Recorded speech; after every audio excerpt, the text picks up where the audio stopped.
पूरी कोशिश कर रही है, राज्य सरकारें अपनी तरफ से पूरी कोशिशें कर रही हैं ताकि इस चेन को तोड़ा जा सके, कोरोना को खत्म किया जा सके। और वैज्ञानिक अपने हिसाब से किस तरीके की वैक्सीन बनानी चाहिए, कौन सी वैक्सीन कौन से वायरस पर प्रभावी हो सकती है, ये कोशिशें लगातार जारी हैं, कम होने का नाम नहीं ले रही है। लेकिन जो वायरस है उसके अलग अलग जो म्यूटेंट हैं वो खतरनाक साबित हो रहे हैं, क्योंकि अलग अलग प्रभाव उनका इस समय, अलग अलग इफेक्ट उनका देखने को मिल रहा है।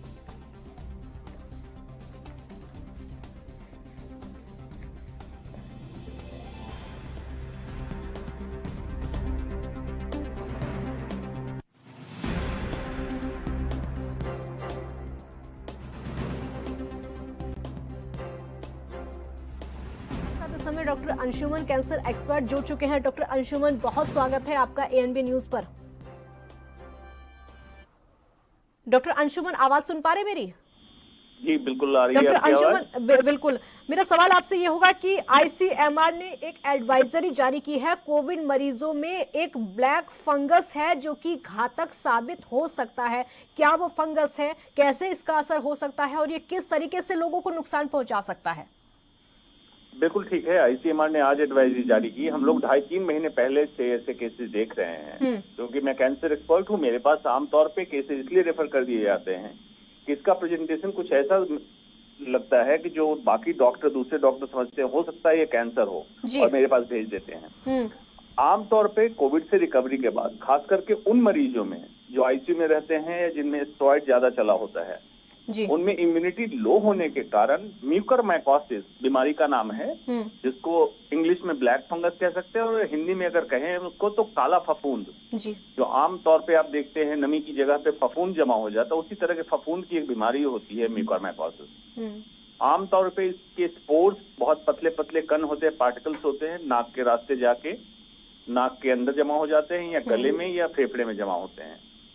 तो किसी भी मरीज को 2 चीजें करनी है, एक तो स्टेरॉइड बिना वजह न ले, बिना डॉक्टर की सलाह के न लें, और कोविड से रिकवरी के 4-6 हफ्ते बाद अगर नाक से ब्लैक या रेड कलर का डिस्चार्ज हो, पानी आता हो नाक से, या बुखार आता हो, या दांत में दर्द हो, या दांत गिरने लगे, या खांसी परसिस्टेंट हो, मतलब बरकरार रहे, या बलगम आए, तो जरूर आप डॉक्टर को दिखाएं। हो सकता है आपको म्यूकरमाइकोसिस हो रहा है। मेरे पास जो केसेज आए हैं आमतौर पे जबड़े की सड़न को लेके आए थे, कि दांत उनका गिरने लगा था, जबड़े में सड़न थी, लोगों को लगा कैंसर हो गया।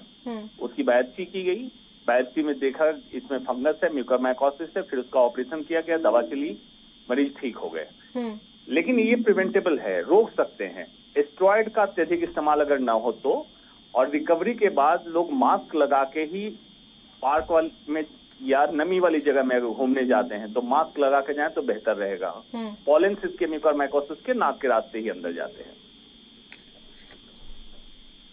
एक और जो रिसर्च सामने आई है वो ये है कि हार्ट पर खतरा हो सकता है कोरोना से उभरने के बाद, क्योंकि 50% लोगों के ठीक होने के बाद जो हार्ट है उनका वो डैमेज हुआ है। ये एक रिसर्च में सामने आया है, क्या कहेंगे इस पर?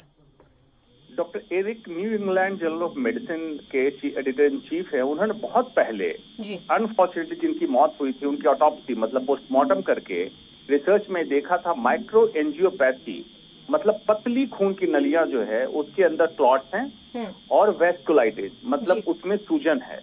ये 2 फाइंडिंग उन्होंने बहुत पहले कह दी थी, पिछले साल। बाद में जैसे जैसे इवॉल्व हुआ, खास करके अभी जो म्यूटेंट आया इसमें और देखा गया, 2-3 वजह रही। जिनको हाइपरटेंशन है, डायबिटीज जो, ऐसे अभी हार्ट अटैक के लिए प्रोन है। दूसरा, कई लोग पैनिक में हो जाते हैं कोविड डायग्नोसिस के बाद, तो इटसेल्फ स्ट्रेस एक फैक्टर बना, और जो एडेड फैक्टर हो गया वेस्कुलाइटिस और हाइपर है। और दूसरा, नेजल स्प्रे वैक्सीन इंडिया में ट्रायल चल रहा है, जिसमें नाक के रास्ते एक स्प्रे के फॉर्म में वैक्सीन दिया जाएगा, तो बच्चों को देना और भी आसान हो जाएगा। बच्चे इंजेक्शन से डरते हैं, इसको हम जल्दी ला सकते हैं। तो अभी जो भी करना है, रेड टेपिज्म जो लाल फीताशाही सरकारों की होती है, उसको बाईपास करके जितनी जल्दी हो सके हमें जान बचानी है। संक्रमण अब नहीं हम रोक सकते हैं, संक्रमित सबको होना है, जान की क्षति न हो, हमारी कोशिश ये होनी चाहिए।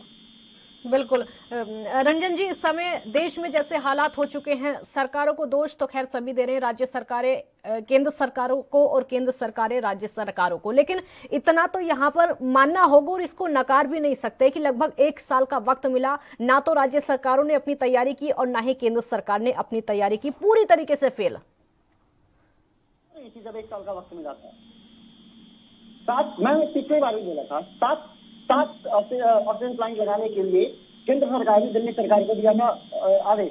अभी तक क्यों नहीं लगा? सिर्फ एक ऑक्सीजन प्लांट क्यों लगा? और अभी भी ऑक्सीजन प्लांट नहीं लगाए जा रहे हैं किसी राज्य में। अभी परसों छपरा में ऑक्सीजन सिलेंडर, ऑक्सीजन प्लांट के लिए और ऑक्सीजन सिलेंडर के लिए लोगों ने ट्वीट किया, ट्रेंडिंग में चल रहा था छपरा, बिहार छपरा में। बिहार की सरकार क्या कर रही है? लोग वहां पर मर रहे हैं, अलग अलग डिस्ट्रिक्ट में अलग अलग जगहों पर लोग मर रहे हैं। सरकारें कर क्या रही है? सो रही है क्या सरकार? खबरें ये आ रही हैं कि वहां पर 18 एम्बुलेंस जब्त कर लिया गया है, 18 एम्बुलेंस को अपने पास रखा गया है, वहां पर 100 कुछ बेड को अपने पास रखा गया है। सरकार करना क्या चाहती है? बड़ा सवाल तो यही है। लोगों को सरकार को ये समझना पड़ेगा कि इस समय अगर वो जनता का साथ देगी तो दोबारा चुन के आएगी, लेकिन इस समय अगर जनता का साथ नहीं देगी तो सरकार खत्म हो जाएगी, नई सरकार आएगी। और यही एक वक्त है जब सरकार को ये दिखाना चाहिए कि हम जनता के लिए हैं, जनता हमसे नहीं है, हम जनता के लिए हैं। ये सरकार को दिखाने का यही वक्त है। लोगों की जान बचाए, इसके लिए कुछ करे, ऑक्सीजन प्लांट लगाए, कंसंट्रेटर मंगाए, विदेश से जो सहायता आ रही है वो जाकर आ रही है, लोगों तक पहुंचाए, मरीजों तक पहुंचाए, अस्पतालों तक पहुंचाए, लेकिन पहुंचाई नहीं जा रही। ये समझना पड़ेगा।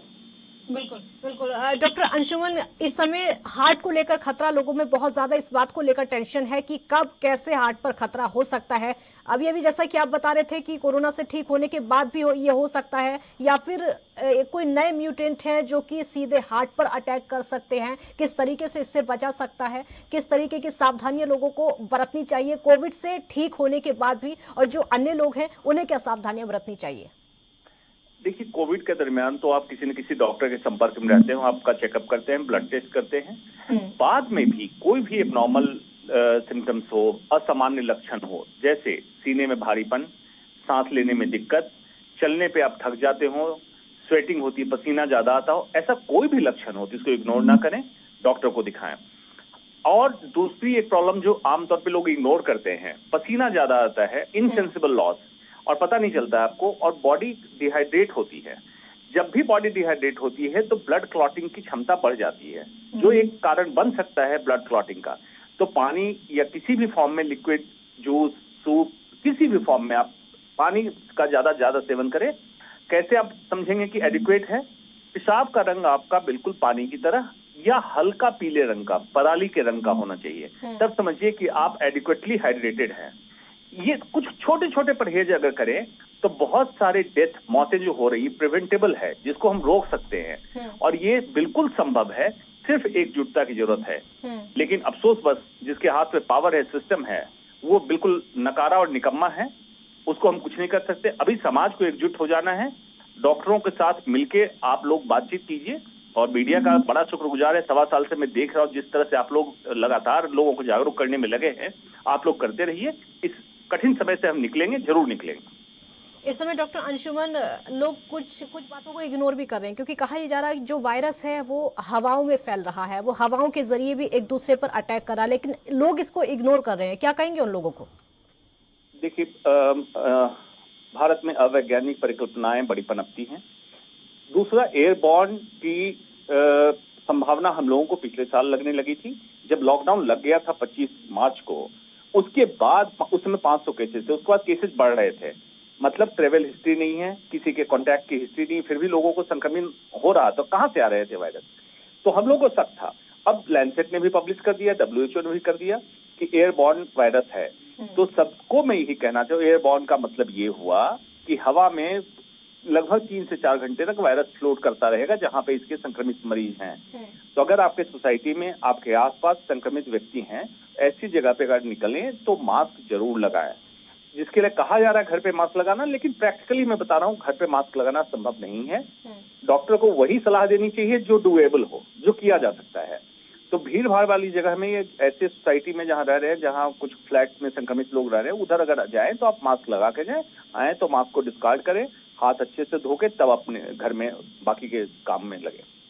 बिल्कुल, बहुत शुक्रिया डॉक्टर अंशुमन आपका, और रंजन जी आपका भी बहुत शुक्रिया, क्योंकि समय की मेरे पास कमी है। आप दोनों का बहुत शुक्रिया इतनी सारी जानकारी दर्शकों को देने के लिए, क्योंकि समय ऐसा है, बहुत ज्यादा कीमती समय डॉक्टरों के लिए है। लोगों को जागरूक करना बेहद